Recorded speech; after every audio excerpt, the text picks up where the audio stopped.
Magandang araw Luzon, Visayas at Mindanao, Sabah. So welcome back sa ating YouTube channel. Pilipinas News Channel nga po pala ulit. So in this video, pag-uusapan natin yung mga nakalap nating mga balita tungkol dito sa boxing world.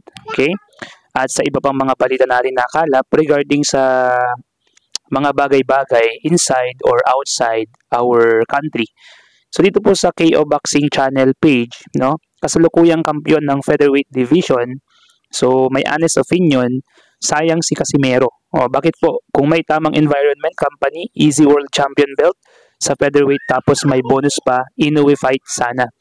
So dito po sa 126 pounds world champions, mga kababayan, sa IBF champion, ito po si Angelo Leo. Sa WBA champion naman, meron tayong si Nick Ball. And sa WBO champion, Rafael Espinoza and Stephen Fulton sa WBC champion. Ito po yung kakapanalo lang na si Stephen Fulton. So yun po yung mga featherweight champion po ngayon dito po sa division ng 126 pounds. Ganoon din po sa KO Boxing Channel pa rin. Abangan daw natin sila mga tol. Yan ang sinabi ni Janriel Casimero sa kanyang social media account kahapon lamang. Tatapusin lang daw niya ang birthday niya next month sa February 13, 2025. At tatrabahuhin niya ang laban niya kay Naoya Inoue. Alam naman natin mga kababayan na matagal na naghahamon si Janriel Casimero kontra dito kay Naoya Inoue pero hindi po siya mapagbigyan ni Naoya Inoue. So ano po kayang ibig sabihin niya dito sa tatrabahuhin niya na ang laban niya kay Naoya Inoue? So maybe lalabanan niya na po yung mga dapat niyang labanan in order for him na magkaroon din ng belt at tumaas ang kanyang ranking. At ganun din ay talagang makakaharap niya itong si Naoya Inoue dahil talagang ilang taon nang hinahamon ng ating angas ng Pinas itong si Naoya Inoue sa isang bakbakan sa lona. Kung sinabi po dito sa Rick Sports TV, Cuadro Alas, it's my boy asking Manny Pacquiao help to fight the monster Naoya Inoue. So ilang araw po yung nakakalipas mga kababayan, pumutok po itong balitang ito na si Janriel Casimero ay humihingi na ng tulong or suporta sa dati niyang promoter na si Manny Pacquiao upang makasagupa itong si Naoya Inoue. So sabi niya po dito sa kanyang post, Boss Manny Pacquiao, itapat mo na yan sa akin yung monster. Wala naman ibang katapat yan kundi ako lang. Para matapos na yung agawan nyo sa legacy. Tulungan mo nga ako para magtuos na kami para matapos na ang istorya nyo. So, ibig sabihin ng mga kababayan, humihingi itong si Janriel Casimero ng suporta kay Boss Manny Pacquiao para nang sa ganun ay matuloy lang itong laban nila kasi malaki ang impluensya pa rin ng ating pambansang kamao, Manny Pacquiao, ang only 8 division world champion sa boxing. So, maaaring 80% or 70% ma-impluensyahan niya ang maaaring mangyaring bakbakan sa pagitan ni Naoya Inoue versus kay Janriel Cuadro Alas Casimero. So, ibig sabihin nito mga kababayan, si Manny Pacquiao at si Naoya Inoue mga kababayan ay nag-aagawan po kasi ng legasiya. So, hindi naman po nakikipag-agawan itong si Manny Pacquiao, ang ating pambansang kamao, ng legasiya sa kahit sinumang boxer.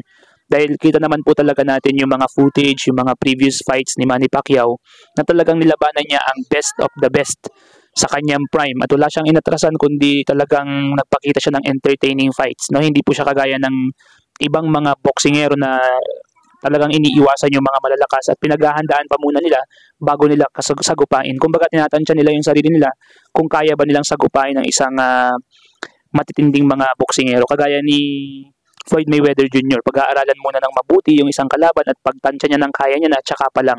Pero si Manny Pacquiao, laban kung laban.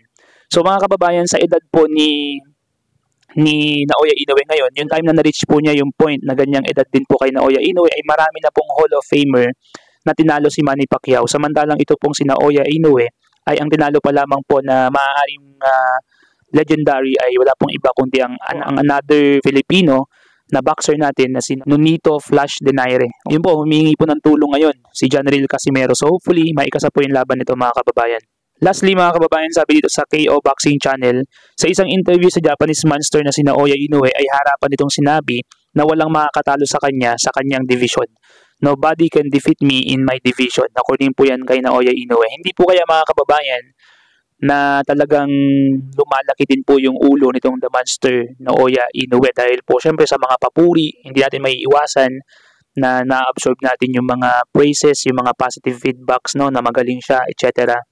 Sa kabila ng maraming pampabati ko sa kanya, sa kanyang huling laban na nangyari nga po dito kontra kay Yejun Kim, no, ng Korea. Na po, ganun pa man mga kababayan, hopefully, no, hindi po magkaroon ng downfall ang career nitong si Naoya Inoue dahil isang talo lang po talaga sa kanya. Dapat talaga niyang piliin yung mahihina, mga kababayan, kasi pag once na nasungkit ng isang talo lang itong si Naoya Inoue, bagsak lahat, tanggal lahat ng kanyang pinaghirapan, mga kababayan. Guguho ang kanyang pinaghirapan. Kaya dapat niyang piliin yung pinakamahihina. So hopefully rank 57 po si Kim Yejun, yung kanyang huling kinalaban. Hopefully mga rank 100 po sana ang kalabanin niya para hindi po masayang yung kanyang pinaghirapan. Kasi muntik na nga naman po siya kay Neri, no, kay Ruiz Neri, nung siya ay tinamaan ng isang malakas na suntok at siya ay bumagsak. So muntik na po sigurong gumuho yung mundo ni Naoya Inoue po doon. So hopefully yung pong pride na ito ay mapanindigan po ni Naoya Inoue. At pakishare naman po ang inyong thoughts, mga kababayan, sa ating balita ngayong araw. So, paki-subscribe na rin po ang ating channel para ma-update po kita sa mga susunod na videos natin. Kagaya po nito. Once again, this is Pilipinas News Channel. Peace out.